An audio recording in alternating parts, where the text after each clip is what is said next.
Yeah, today I will discuss with you some terms, literary terms को आज मैं आपके साथ डिस्कस करूंगा। और उसमें से जो सबसे पहला लिटरेरी टर्म है दैट इज एलिट्रेशन। जो सबसे पहला वो क्या है? एलिट्रेशन है।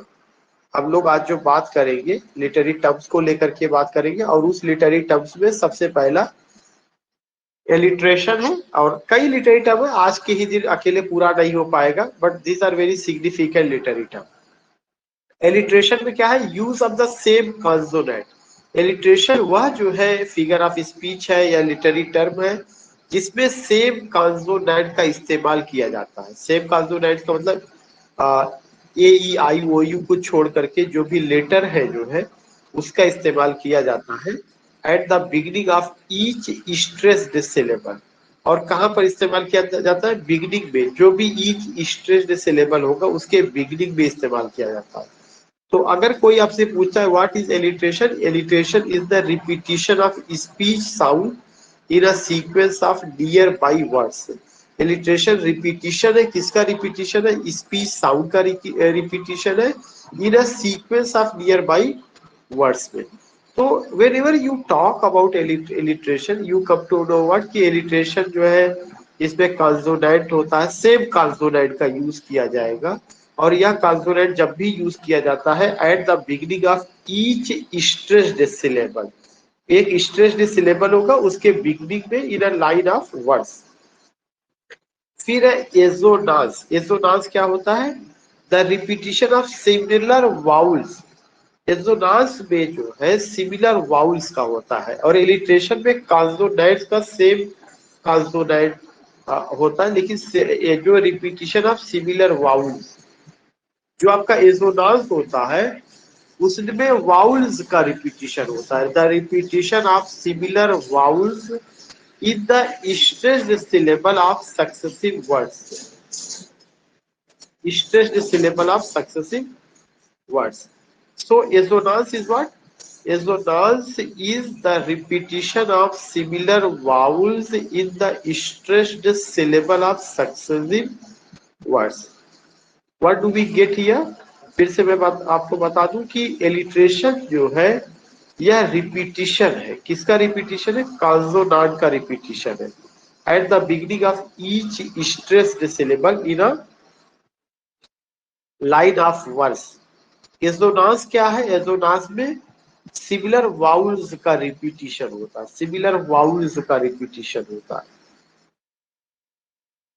और वो जो सिमिलर वाउल्स का रिपीटिशन होगा वो भी स्ट्रेस्ड सिलेबल में, लेकिन वो stressed syllable of successive words पे होगा।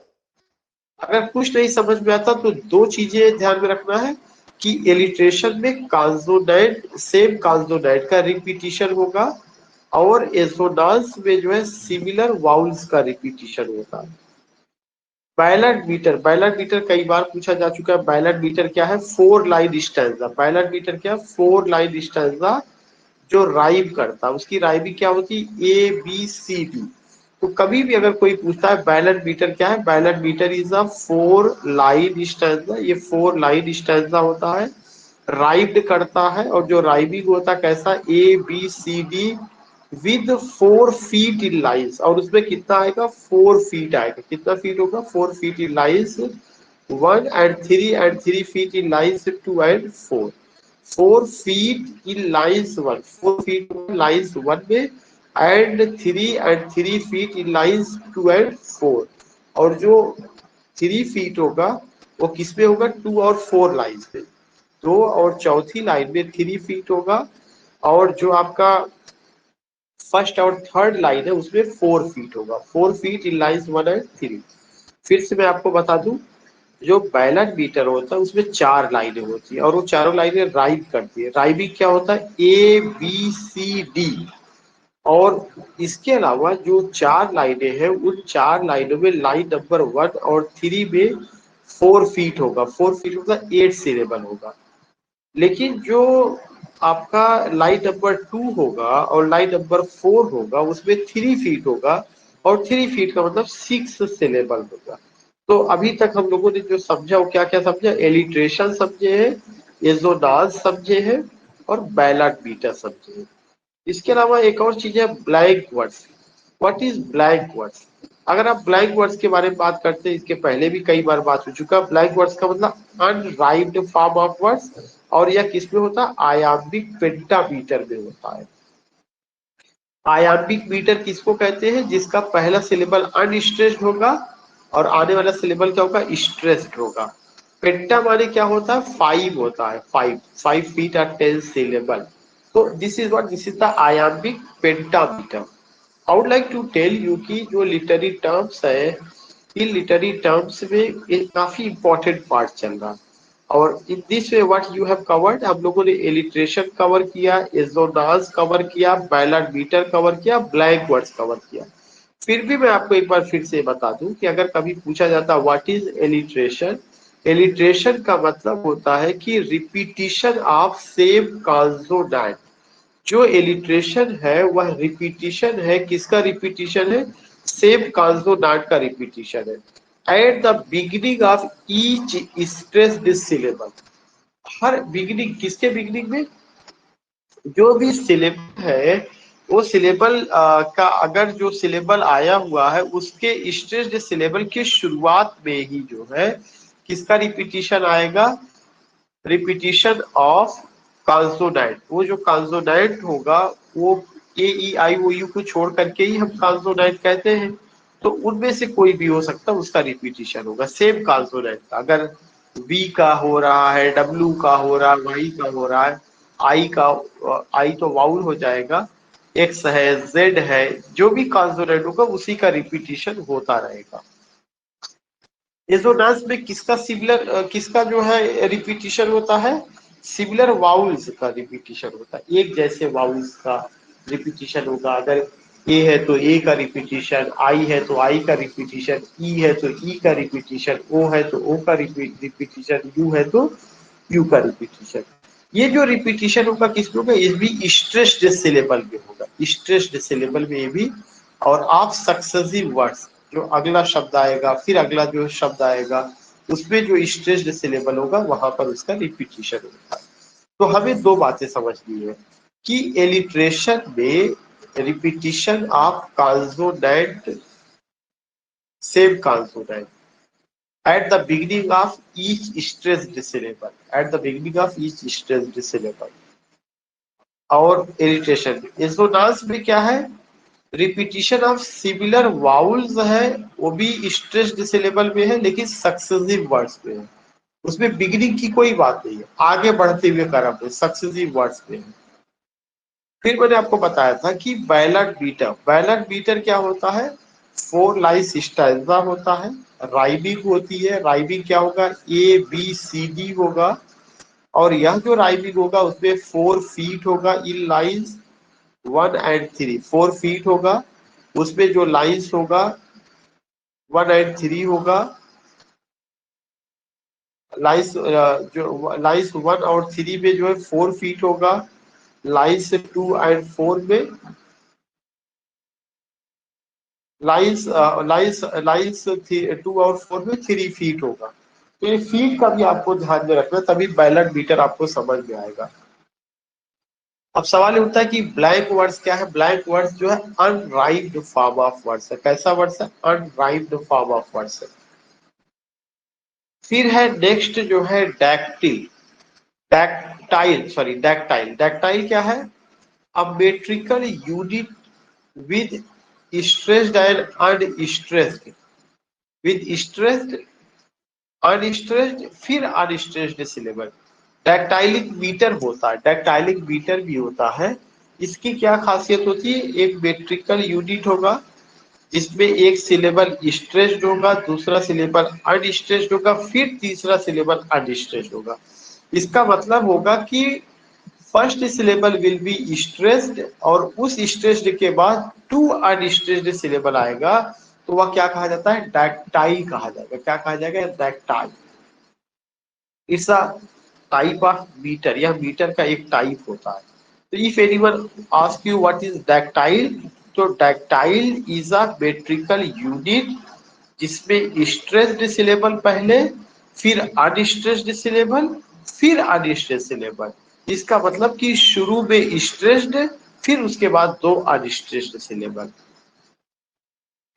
नेक्स्ट है एंड स्टॉप्ड। एंड स्टॉप्ड क्या है? अ टर्म, एक ऐसा शब्द that describes a line of poetry, जो कि एक लाइन ऑफ पोइट्री को डिस्क्राइब करता है, that ends with natural pause, और उसमें क्या होता है? नेचुरल पॉज मतलब वहां पे जो है हम लोगों को स्वाभाविक रूप से रुकना पड़ता है, often indicated by a mark of punctuation, और उसको जो है क्या किया जाता है? मार्क ऑफ पंक्चुएशन से इंडिकेट किया जाता है। एंड स्टॉप जो मार्क ऑफ पंक्चुएशन होगा वह ज्यादातर फुल स्टॉप होता है। वह ज्यादातर क्या होता है? Full stop. जैसे कबीर का दोहा होता है तो 2 लाइन के बाद जो है क्या आता है? पूर्ण विराम आता है।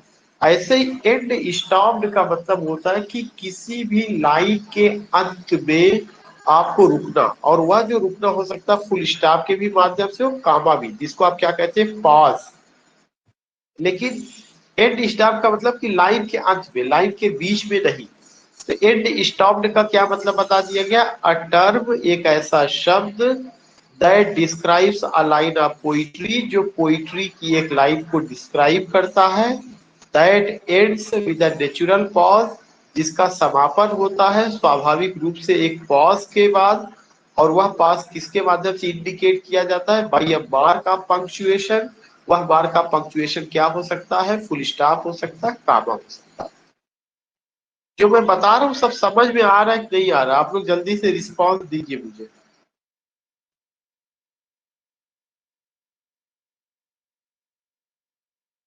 ब्रिजेश जी एंड हेमराज जी, जो मैं एक्सप्लेन कर रहा हूँ क्या आपको ये समझ में आ रहा है? Okay, I got the response of Hemraj ji.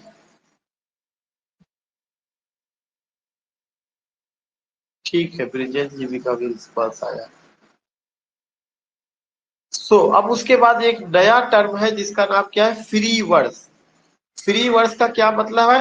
Unrhymed words. What do you mean by free words? Free words means unrhymed words. Unrhymed का मतलब क्या होता है? एक ऐसा वर्ड फॉर्म जो राइमिंग नहीं करता, without a consistent metrical pattern, और इसका जो मेट्रिकल पैटर्न होगा वह भी कंसिस्टेंट नहीं होगा। कंसिस्टेंट का मतलब क्या होता है? वह रेगुलर फॉर्म में नहीं होगा। तो यह क्या है? अनराइम्ड होता है without a consistent metrical pattern, without a consistent metrical pattern. तो you see here, what you see here, कि फ्री वर्ड्स है, अगर कभी पूछा जाता है ये क्या है? अनराइम्ड वर्ड्स है, without a consistent metrical pattern होता है। इसका यूज सबसे पहले वाल्ट व्हिटमैन ने अपनी पोयम लीव्स ऑफ ग्रॉस में उन्होंने इसको किया हुआ था। तो you came to know about free words. Next है हीरोइक कपलेट। हीरोइक कपलेट में क्या दे रहा है? अ कपलेट, कपलेट जो होता है वो क्या होता है? A couplet consisting of 2 rhymed line. जो कपलेट होता है वो 2 राइम्ड लाइंस को जो है क्या करता है? कंसिस्ट करता है, और वो भी किस में होता है? आयामिक पेंटामीटर में होता है, and written in elevated style. तो 2 चीजें बहुत क्लियर हो गया कि कपल का मतलब होता है 2 लाइनों का जोड़ा, या कपल तो जोड़ा होता ही है, लेकिन जब पोइट्री के लिहाज से कहेंगे तो कपलेट का मतलब कि 2 लाइनें, और ये दोनों लाइनें क्या करती है? राइम्ड करती है। लेकिन जब हीरोइक कपलेट की बात होती है तो वह हीरोइक कपलेट किस में होता है? अगर वो दोनों लाइनें जो राइमिंग कर रही है, अगर वो आयामिक पेंटामीटर में है और एलिवेटेड स्टाइल में लिखी गई है, तब उसको क्या कहा जाता है? Heroic couplet. तो इसका मतलब सिंपल सी बात क्या है?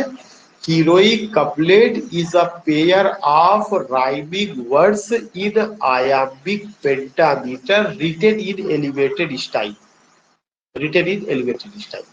तो हमने इसमें 4 जो है टर्म को क्लियर किए हुए। एक टर्म डैक्टिल, टैक्टाइल, दूसरा टर्म एंड स्टॉप्ड, तीसरा टर्म फ्री वर्ड्स, और चौथा टर्म हीरोइक कपलेट। मैं फिर से आपको बता दूं कि जो डैक्टाइल है यह क्या है? It's a metrical unit. जो मीटर है उसी का एक छोटा सा हिस्सा है डैक्टाइल। इस मीटर में क्या होता है? इस मीटर में ये होता है कि इसका एक सिलेबल स्ट्रेस्ड होगा, उसके बाद 2 अनस्ट्रेस्ड सिलेबल आएगा। फिर से ध्यान में रखना आपको, डक्टाइल मीटर में एक सिलेबल, पहला सिलेबल अनस्ट्रेस्ड होगा और उसके बाद unstressed syllable is followed, sorry stressed syllable, पहला सिलेबल स्ट्रेस्ड होगा, उस स्ट्रेस्ड सिलेबल के बाद टू अनस्ट्रेस्ड सिलेबल फॉलो किया जाएगा, two unstressed syllable. And stopped क्या है? एंड स्टॉप्ड जो है किसी भी लाइन के अंत में स्वाभाविक रूप से जब आपका ठहराव हो तो उसको एंड स्टॉप्ड कहा जाता है। पोइट्री की किसी लाइन के अंत में स्वाभाविक रूप से जहां पर आपकी आवाज रुके उस चीज को एंड स्टॉप्ड कहा जाता है। एंड का मतलब अंत, स्टॉप मतलब रुकना, जो लाइनें हैं उसके अंत में रुकना, चाहे एक लाइन के अंत में चाहे दो लाइन के अंत में। जब आदमी एक लाइन के अंत में रुकता है तो उसको कामा वहां लगा करके रोकते हैं। जब किसी में पूरा सेंस कंप्लीट हो जाता है, चाहे वो आप दो लाइन के अंत में रुके, चार लाइन के अंत में रुके, जहां पर पूरा सेंस कंप्लीट हो जाता है, आपका जो भाव है जो आप कहना चाहते हैं वो पूरा हो जाता है, तो वहां फुल स्टॉप लगाया जाता है। फुल स्टॉप लगाने का मतलब कि जो आप कहना चाहते थे ये भाव कंप्लीट हो गया, अब आप कुछ नई बातें कहना चाहते हैं। तो जो एंड स्टॉप है ये दो तरह से होता है। कैसे होता है एंड स्टॉप? एक तो लाइन के अंत में पंक्चुएशन के माध्यम से, वो पंक्चुएशन कामा भी हो सकता है, फुल स्टॉप भी हो सकता है। नेक्स्ट मैंने बताया फ्री वर्ड्स कि free words unrhymed form of words है, और इसमें क्या होता है, यह इसमें जो है कोई भी फिक्स्ड मीटर नहीं होता, फिक्स्ड रिदम नहीं है, फिक्स्ड राइम नहीं है, फिक्स्ड स्टैंजा पैटर्न नहीं है। हीरोइक कपलेट क्या है? हीरोइक जो कपलेट है इसमें consisting of two rhymed lines होता है, और वो भी आयाम्बिक पेंटामीटर में होता है, रिटेन इन एलिवेटेड स्टाइल, ये चीजें होती हैं। तो in this way you came to about 4 literary terms इस पेज में, और 3 उधर, 4 3 7, हम लोग 10 कवर करेंगे। एक पूरा इस पे कवर करेंगे, इस शीट का पूरा कवर करेंगे। नेक्स्ट है हेक्सामीटर। हेक्सामीटर क्या है? हेक्सा का मतलब 6 होता है, एक ऐसा वर्स लाइन जिसमें जो है 6 फीट होगा और 12 सिलेबल होगा। वही बता रहे हैं, a verse line having 6 metrical feet. कितना फीट है? 6 मेट्रिकल फीट। तो अगर कभी भी आता है हेक्सामीटर, हेक्सा का मतलब 6, 6 क्या होगा? फीट होगा, तब वो किसमें तब्दील होगा? 12 सिलेबल में तब्दील होगा।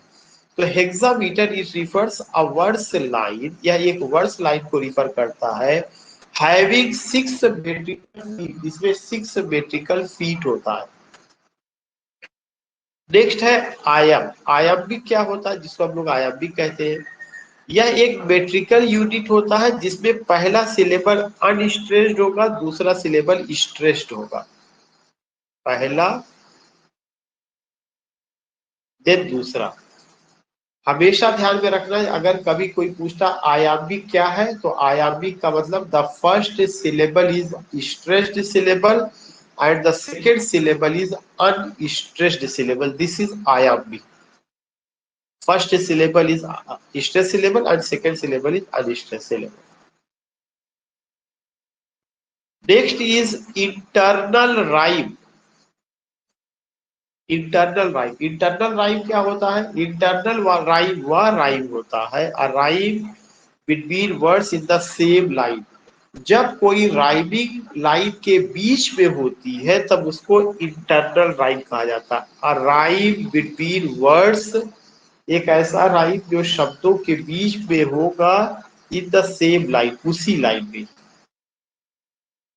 नेक्स्ट है onomatopoeia. Onomatopoeia figure of speech होता है, किसका क्या मतलब है? Using words that imitate the sound they denote. Onomatopoeia एक फिगर ऑफ स्पीच है जिसका मतलब होता है कि ध्वनि सूचक अलंकार। जब शब्दों से आपको कोई ध्वनि, ऐसे शब्द जो ध्वनि सूचक हो और उनसे आपको उसका मीनिंग पता चले। जैसे मैं कहूँ हम्मिंग बीज, हम्मिंग का मतलब होता है भुनभुनाना, बीज वाले मधुमक्खियों का, तो ये साउंड किसका? मधुमक्खियों का है। लायंस के लिए रोरिंग वर्ड आता है, तो रोरिंग, हम्मिंग, ये सब ओनोमेटोपी में आएगा, ध्वनि सूचक अलंकार। नेक्स्ट है पेंटामीटर। पेंटा का मतलब क्या होता है? अ वर्स लाइन, एक ऐसी लाइन हैविंग 5 मेट्रिकल फीट, जिसमें कितना मेट्रिकल फीट होगा? 5 मेट्रिकल फीट होगा। How many metrical feet? 5 metrical feet. Penta का मतलब ही 5 होता है। ऊपर क्या दिया गया? हेक्सा 6। तो इसमें आप क्या क्या जाने जो है, इसमें आप जो है hexameter, iambic meter, internal rhyme, onomatopoeia, pentameter. फिर से मैं रिपीट कर दूं, हेक्सा का मतलब 6 फीट 12 सिलेबल। आयामिक का मतलब कि फर्स्ट सिलेबल इज अनस्ट्रेस्ड, उसके बाद का सिलेबल स्ट्रेस्ड होगा। इंटरनल राइम का rhyme of words in the same line, a rhyme between words in the same line. ओनोमेटोपी ध्वनि सूचक अलंकार, पेंटामीटर 5 फीट और 10 सिलेबल, ये चीजें रहेंगी। So today you got dear about I think कि 1 2 3 4 5 15 वर्ड्स आपने कवर किया है। पढ़ाने के लिए और पढ़ा दिया जाए, लेकिन जरूरी नहीं हम सब पढ़ा दें, मेन चीज हम कितना उसको कवर कर पा रहे हैं। इसलिए आप क्या करिए, आप इसको जो है वो करिए, ज्यादा से ज्यादा इसको रिवाइज करिए। और अभी मैं कुछ आपके साथ एमसीक्यू एक दूसरा शीट भी शेयर करने जा रहा हूँ, उसको जो है मैं आपके साथ अभी शेयर करूंगा।